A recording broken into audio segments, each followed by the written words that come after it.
I'm highly honored in welcoming and introducing our next esteemed guest, Sadhvi Bhagwati Saraswati ji.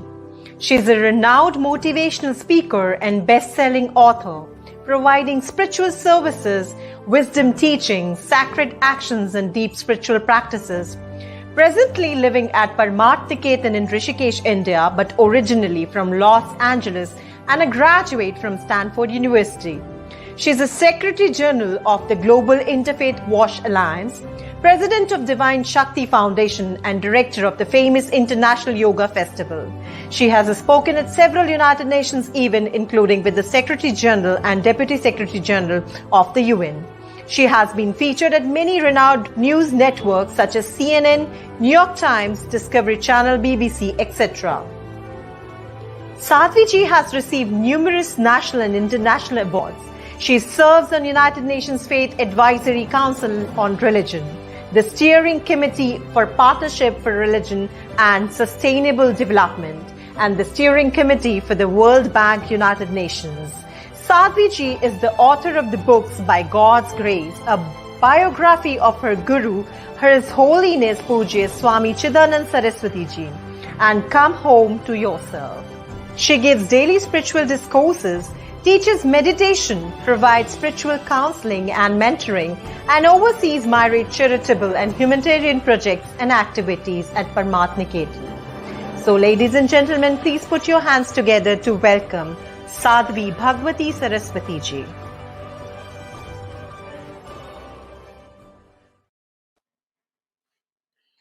Most welcome, Sadhvi ji. So Jai happy Gange. to see Jai Gange. And whole stage is yours. Sadhvi ji will be addressing us on climate action and spiritual responsibility, healing the earth through love. All stage is yours.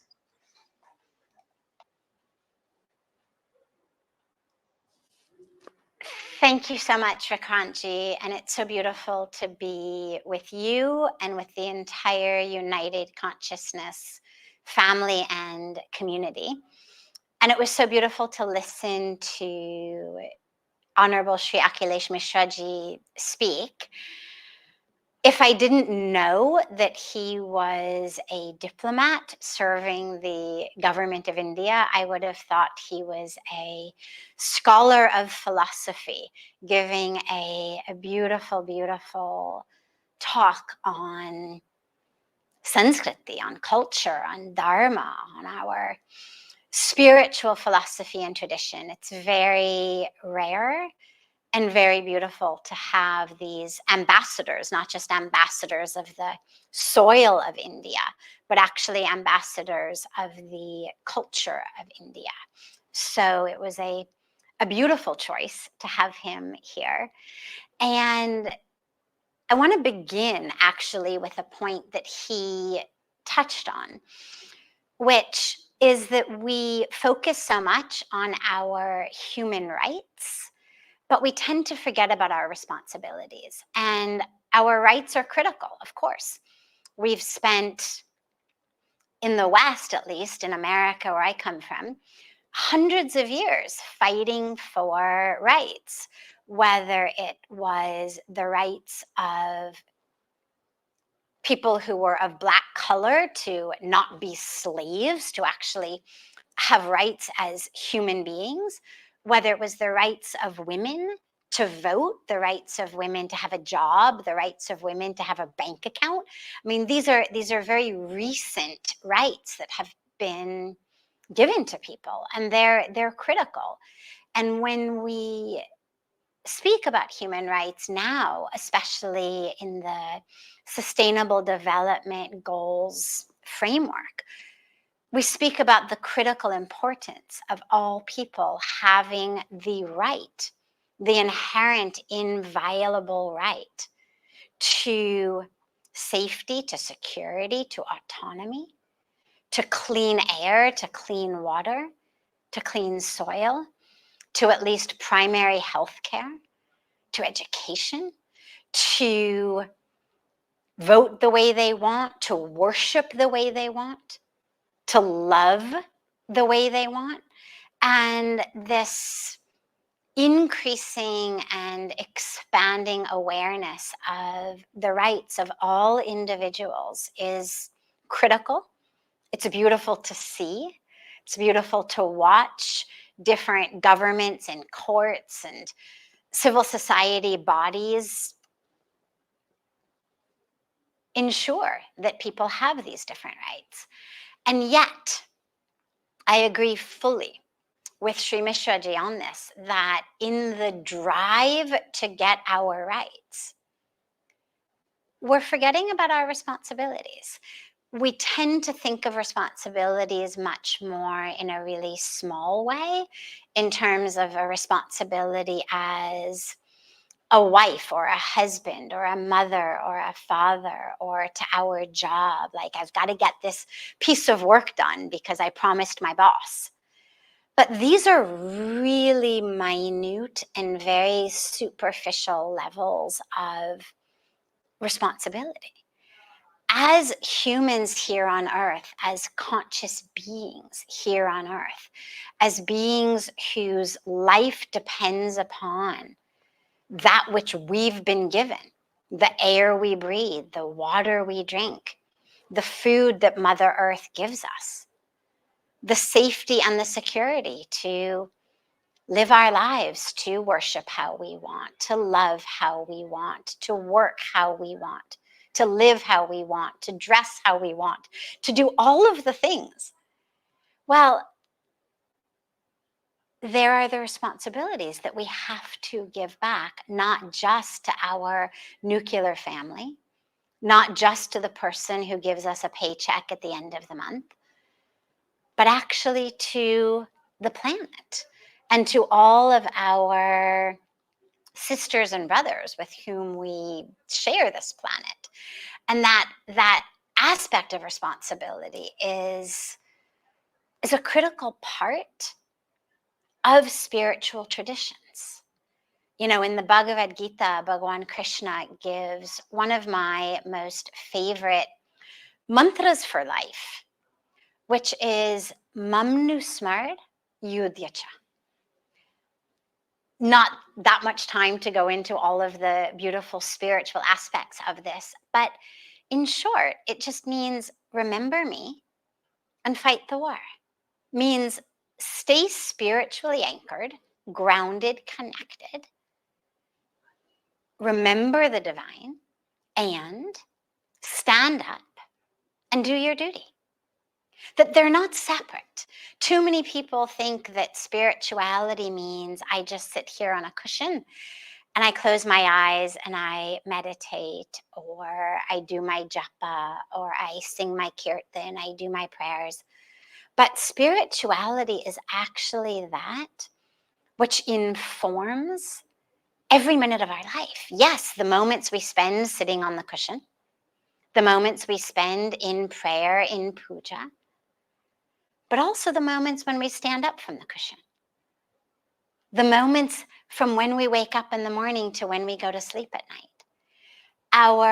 Our scriptures tell us this.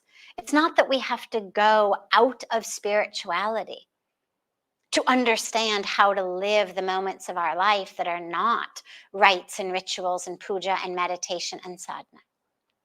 Our scriptures tell us, Vasudhaiva Kutumbakam. The world is a family. It was the beautiful motto that our Honorable Prime Minister gave to the G20 presidency here last year. The world is a family. Every human, but not just humans, every species is part of our is part of our world family, not just human. And what that means is that the same responsibility we feel to our blood family, to our children, to our parents, to our spouses, is a responsibility that we have to all beings. When we pray, Sarve bhavantu sukhina, Sarve santu niramaya, Sarve badrani pashyantu, ma kaschid dukkha bhag bhavet. May all beings be happy. May all beings be healthy. Not just may my family, not just may humans even, all beings. And what that means is that the way that we live has to be one that takes care of them. It's not just, hey, God, you take care of them and I'm going to keep living this really selfish lifestyle. No. And again, this is teachings of our scriptures. Our responsibilities are given by our spirituality. In the Katha Upanishad, Yamraj gives the path, the beautiful path of life to Nachiketa. What is he taught? You have two options, a path of Shreya, a path of Preya. Again, there isn't time to go into all of the details and the beauty of that, but basically, are you going to live a life of decadence, of hedonism, a life that's focused on eat, drink, and be merry? If so, you have the free will to do that, but you will suffer. You will suffer in this life, and you will suffer in your past lives and in your future lives. It's the suffering from the past life that gives you that ignorance in this life, that blindness, that illusion, that attachment in this life to choose the path of prayer. And choosing that path causes the suffering in this life and the suffering in your future lives. And he says, no, don't choose that path. Choose this path of Shreya, a path of purity, a path of connection to God, a path of consciousness, a path of meditation in action, prayer in action, spirituality in action, a path of compassion, a path of love. And the title of the topic you've given me, it's how do we use love? Well, this is how we use love, through anchoring ourselves in love. Love for the Creator, therefore love for the creation. Love for the truth of who we are, which is not separate from either the Creator or the creation. This is that when we speak about united consciousness, it's that awareness that we are one. You know, self-love doesn't just mean I take a bubble bath with rose petals and lavender oil. It means I love my capital S self, the very truth of who I am, which means I love the expression, the manifestation of myself in all. Whether it's the flowers, whether it's the trees, whether it's the other human beings, I love that capital S, full highest expression. And in that love, I serve. I see myself, my capital S self, in all. That's what self-love is. So our spiritual practices are those that make us live consciously, live compassionately. You know, when we speak about climate change specifically, climate change is caused in large part by our unconscious, unconnected, uncompassionate choices and decisions. Climate change is caused because those of us who have the luxury to choose are choosing to eat, shop, dress, travel, and live in a way that is absolutely non-sustainable. The statistics are all there. The UN gives all of the statistics. World Bank gives statistics. All of these big international multilateral bodies, not aligned with one side or the other, they give us the statistics. Animal agriculture, the meat industry, the fashion industry. These are some of the greatest causes of our pollution, of climate change. The meat industry itself has been said to be the single greatest contributor to climate change. It is definitely the greatest contributor to the deforestation of our forests, from which we get the oxygen that absorb the carbon dioxide, that store and give the planet's water. But we're cutting them down. For what? Not to build houses, not even to extract oil, to graze cows, to become beef. Simple choices of becoming vegetarian, of choosing sustainable fashion. The fashion industry is one of the greatest polluters of the planet's water, spewing toxins into our water supply. I'm not saying don't shop, but I'm saying live consciously.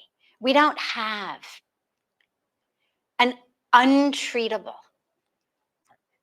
global food shortage, or untreatable global water shortage, or untreatable global land shortage. We speak about food shortages, land shortages, water shortages. Those are all fixable. The core shortage we have is a global consciousness shortage. And our spiritual traditions are those that impel us to expand our consciousness, to live from a higher consciousness, to make choices that are in alignment with Shreya, not Preya, with goodness, purity, compassion, that's good for our self-realization, God realization, Atma Darshan, moksha, whatever word we use, and that are also in alignment with that which is good for Mother Earth and for all of our sisters and brothers with whom we share it. So through our spiritual teachings that remind us how to free ourselves from rag, from dvesh, from this grabbing, aversion, I like this, I don't like this, I want this. Our spiritual traditions teach us how to free ourselves from hoarding, from stealing. The yam and niyam of Ashtanga Yoga that the sage Patanjali gives us, what does he focus on? Right in the beginning. Yam, first aspect of first limb of Ashtanga Yoga. What are we told? Don't steal. Don't hoard. Don't be violent. If we simply follow the most basic spiritual precepts, the most basic yogic precepts, if on any level we consider ourselves spiritual beings, yogic beings, and we live in consciousness of that, we'll make the choices that protect and preserve Mother Nature, that protect and preserve this beautiful planet, not just for today, but for tomorrow. Because the other thing spirituality teaches us is to take care of the future, to take care of children, grandchildren, all future generations. As we live consciously, we live compassionately. And that consciousness and that compassion is rooted in our spiritual connection. And lastly, love. As we practice bhakti yoga, devotion to the divine, whatever our religious tradition may be, whether we are chanting and singing, doing puja, whatever way we are loving God, that bhakti is only real and only full if when we stand up from our puja, from our kirtan, from our prayers, we take that love of God and we live based on that.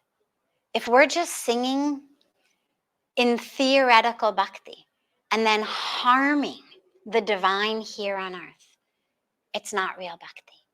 So as you sing, as you pray, as you chant, as you do puja, as you love God by any name, any form, any tradition, remember that every aspect of the creation is pervaded by, infused with that presence of the divine.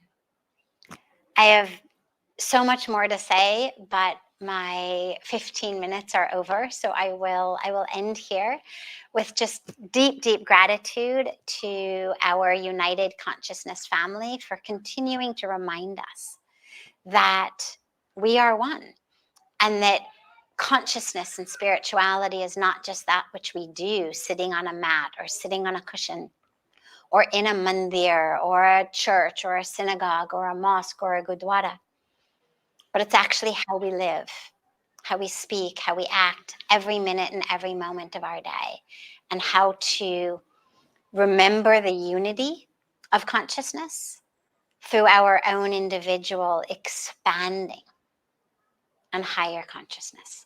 So thank you to Vikrantji and your entire team, and such a joy to be with you today. Same here, respected Sadhvi ji. It was so well defined, designed, and inspiring talk. This is what we all wanted to listen from our honorable guest. You mentioned about importance of human rights in West and how human responsibilities are invoked in our scriptures. You talked about as SDGs. You talked about that we all need to remember the divine within all of us, and that you also said that we all are a family like Vasudhaiva Kutumbakam. For that, to invoking it, we need to follow the path of Shreyas. And you mentioned about one of the means can be meditation in action and keeping love as an anchor towards the creator and certainly for the creation. And you mentioned self as a capital S for all beings. And but when we reduce the definition of self and we become unconnected, unconscious, unconcerned about our choices, then it leads to non-sustainable actions. So we need to live consciously for and this is the path of Atma Darshana beyond 6 ripus.